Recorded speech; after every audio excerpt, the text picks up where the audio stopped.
This is weird. I don't know if I'm driving into a fog or smoke from a fire somewhere.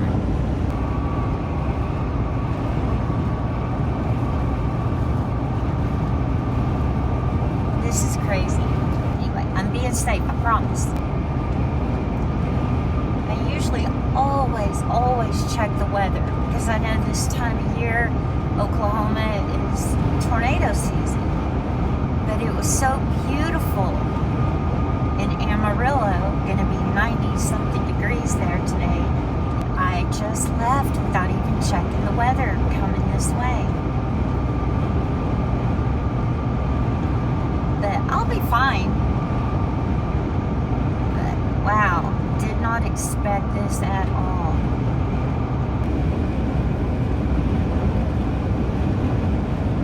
I want to pull over, but it is so foggy. You cannot tell through my camera lens, but it is so foggy. I don't want to pull over to check the weather or anything because I got a semi behind me, several of them.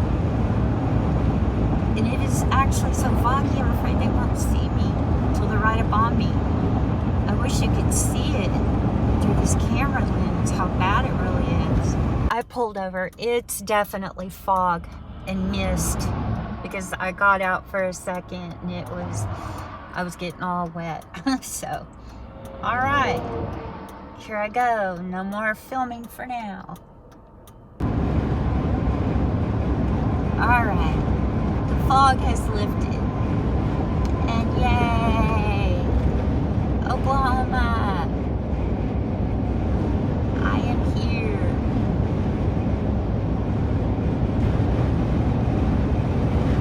I've decided, instead of recording the road, unless I see something really cool, that I am gonna do a story time, and I'm gonna tell y'all a story about a couple things that happened to me in my life that I've never told y'all about.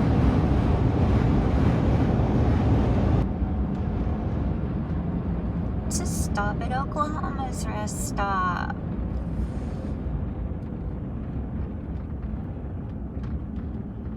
Let's see what they got going on. I mean, I'm in no hurry.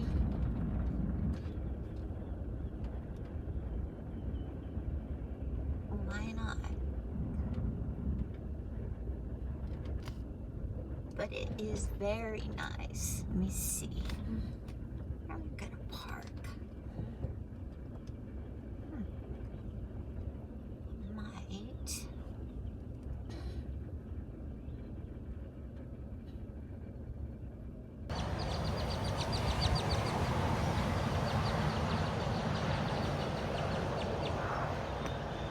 I just backed up into a spot.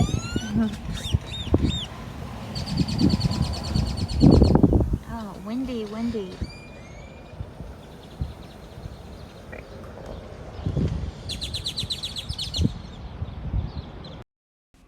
Hey guys, I just wanted to say something real quick before I start the story time. That everything I did that night, not only was I aware after it happened that I'd made major bad choices, but the point of me telling this story is that I knew before I did it that they were bad. So that's my point in telling this story, is to help somebody else out there that already knows better not to do what I did. All right? Okay, let's go. Okay, I'm going to see how this works. I'm going to have the story time like I said I would. But if I turn the camera, I dug my tripod out of my suitcase. And I'm going to let you feel like you're my passenger with the scenery going by that way. Like you're sitting over there in the passenger seat on top of my pillows. And we'll see how this works. All right. Test run. We'll see how it works as I'm pulling out of here. I just don't want to make people dizzy.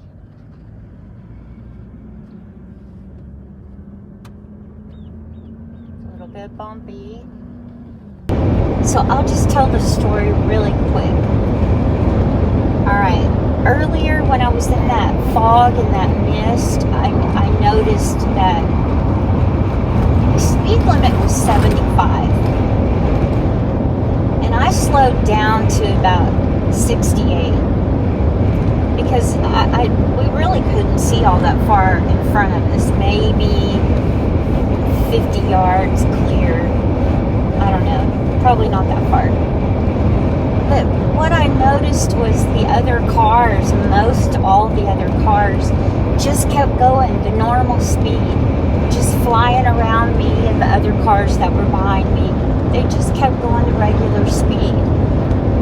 And this reminded me of a story from back in 2019, how I ended up in a really bad accident for doing that very thing. It was a snowy day. It had been snowing for days, but it had finally started warming up. And this was when I lived in Harmon, Oklahoma. Now, this was the little house I lived in where most of my first videos were done. And I decided, this is before I started YouTube though. So I decided I was going to go into town. I was about 15 miles outside of town. And I was going to run to town. All the stores had been closing early because of the weather. And I didn't know if they still were.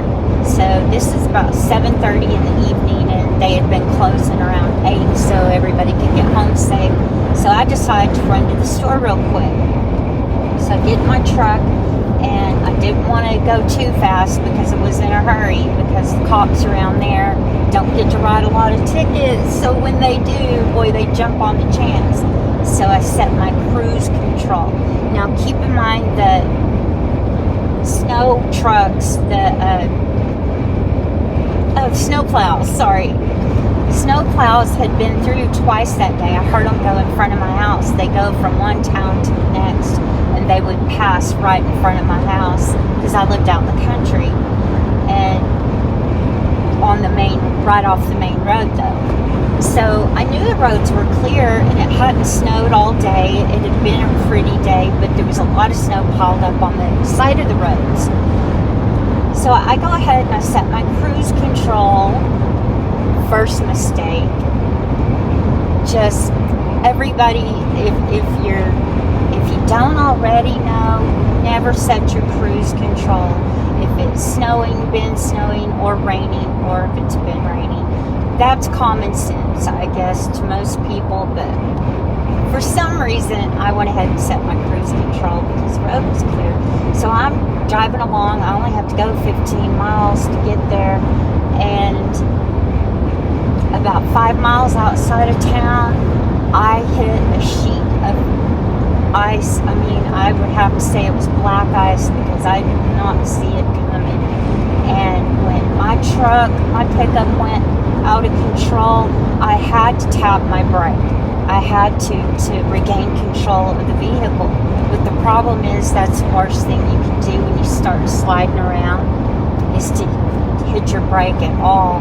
But I had no choice. And it was all happening so fast. I was going 60 miles an hour, and all of a sudden I'm out of control and I'm all over the road. I probably did a little more than tap the brake. I know I didn't slam on the brake, but I hit it hard enough to completely throw me even more out of control. I spun around and went sliding across the road.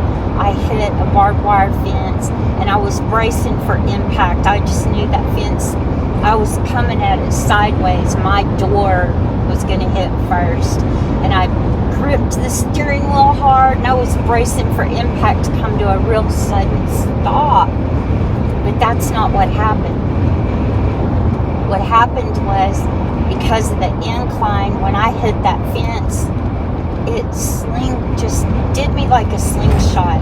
It just bounced me over that fence, and I went rolling. I rolled 3 times. And you know how people say that when they're in a car accident like that, or anything traumatic, everything happens in slow motion. Y'all, it's for real. Everything was slow motion as my car was rolling over and over. I could see change that was coming out of my ashtray falling in front of me. I could just see debris. I saw my windshield just break all at once. Everything was just in slow motion. And when I came to a stop, my door was so caved in, I couldn't get out the driver door. I got my seatbelt off real fast and I crawled across and I was kicking the other door to get out. I got out and I stood there and I was breathing heavy. In 2 miles, take exit 23 onto State Highway 152 toward Cordell. My GPS is talking. I don't know if y'all heard that. But anyway, I was standing there talking to myself saying, "You're okay. Okay. It's okay. You're okay. I think I'm okay," you know. But I was okay. I didn't have a scratch on me. My pickup, I keep calling it a car. I was driving a little Chevy Colorado pickup. It was totaled. I stood there for about 30 seconds, I guess, and talking to myself, like I said, and then it was so cold outside.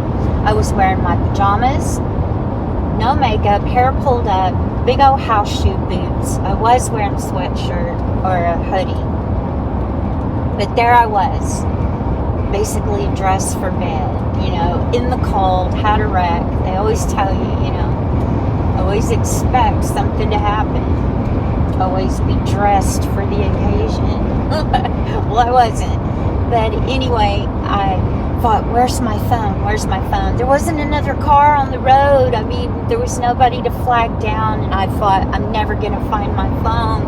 And I looked back in the door, the passenger door. I had just got out of. Use the right lane to take exit 23 onto State Highway 152 toward there was Cordell. my cell phone laying right there in the floor.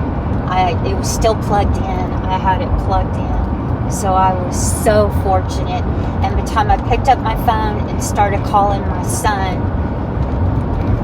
a man pulled over and had seen me and came over there Take to the check exit, on me. then turn right onto State Highway 152 Sorry, my toward GPS Cordell. is talking. If y'all can't hear it, it's distracting. At to the stop me. sign, turn right onto State Highway 152 toward Cordell. Okay, turning the stop sign. Okay, so anyway, the man came over. I said, yes, I'm okay. And he grabbed me a jacket and put a jacket on me. By then, I was on the phone with my son. And I said, Tyler, I'm okay. But I just flipped my truck. He was like, oh my God. You know, he hurried and got there. He was just a few minutes up the road. But anyway, everything turned out fine other than I lost my truck. You know, insurance paid the truck off, but it left me nothing extra. And that's my point of telling the story is for anybody out there that doesn't realize it. Turn right onto North Electra Street. Then turn right onto Mesquite Avenue. It doesn't matter what the speed limit that's posted is. If the weather conditions are bad, you're expected to slow down by a good 10-15 miles. I did get a ticket. I was driving the speed limit. I told the officer I was doing the speed limit. I told him exactly what had happened, that I had. In half a mile, turn left onto South 3rd Street. So anyway, I was honest with him. Sorry, I had to stop the camera and I don't remember exactly where I was in the store. But I was honest with him, told him my cruise control was set at the speed limit, 60 miles an hour, and that's why I went so out of control when I had to hit the brake. And he said, well, although I think you've been through enough tonight since you admitted to me out loud that you were doing 60 miles an hour, I have to write you a ticket. So even though I was doing the legal speed limit, because of road conditions, weather conditions, I still got a ticket. Ticket cost me about $300. So, and just a quick little other story. Back when I was only like 29 or 30 years old, and I lived in Odessa, Texas, it was pouring down rain. And I was in town. I wasn't even out on the road. I was in town, but I was on the street. The speed limit was 45. And it was pouring down rain. There were puddles everywhere, and a hydroplane doing the speed limit, hydroplane and fishtailed, going through a puddle, and there just so happened there was an officer sitting right there and saw the whole thing from start to finish. Pulled me over. He was annoyed enough that he had to get out in the pouring down rain. He was full, dressed full in his rain gear, plastic on his hat, everything. And walked up to my window. I rolled my window down, and when we made eye contact, he said, "You've got to be kidding me." I said, "Hi." I knew him. He was a friend of my mom's. And anyway, he gave me a good talking to, very fatherly talking to, about weather conditions, and you don't do the speed limit. Whatever the speed limit is, go slower. The weather conditions make a difference, and it is illegal to do the speed limit if the weather conditions are bad. Now, I could have got a ticket then, but since he was a friend, he said he wouldn't write me a ticket for it. But like I said, he gave me a very fatherly talk, lecture. So, but anyway, so that's my two little stories on how to be safer. Never, ever do the speed limit if the weather conditions, even if the rain's already gone and the snow's already gone, the roads can still be bad. Like in my case where I flipped my truck, what had happened was because it was in the evening, what ice and snow had been cleared during the day, it had time to start to refreeze. Because it was the evening, and it was in a shady spot, kind of a dip in the road, and there was ice there. I didn't see it, but there was a whole sheet of ice. And the officer even told me there was another woman down on another road that had just done the exact same thing. Well, she might not have had her cruise control set, because that was just a stupid rookie move on my part. But she had flipped her car too. So anyway, but I was safe, and this happened years ago with my pickup. I do have pictures. I might go through, find an old picture, and let you guys see how bad my pickup looked. For me to have not had a scratch on me, but I was absolutely 100% wearing my seatbelt. And that's what saved my life. Wearing my seatbelt. When that truck started flipping and I went upside down, everything was flying everywhere in that pickup. Glass was breaking, but my seatbelt locked down and held me in place, or else my own weight would have possibly broke my neck if I hit the roof of the car when I went upside down. I would have been thrown all over the place. So wear your seatbelts. Wear your seatbelts. No matter where you're going, no matter how close to the house it is, wear your seatbelt. And don't do the speed limit if it's bad weather conditions. Anyway, love you guys. I don't know how bumpy this footage is going to be, but I hope it comes out.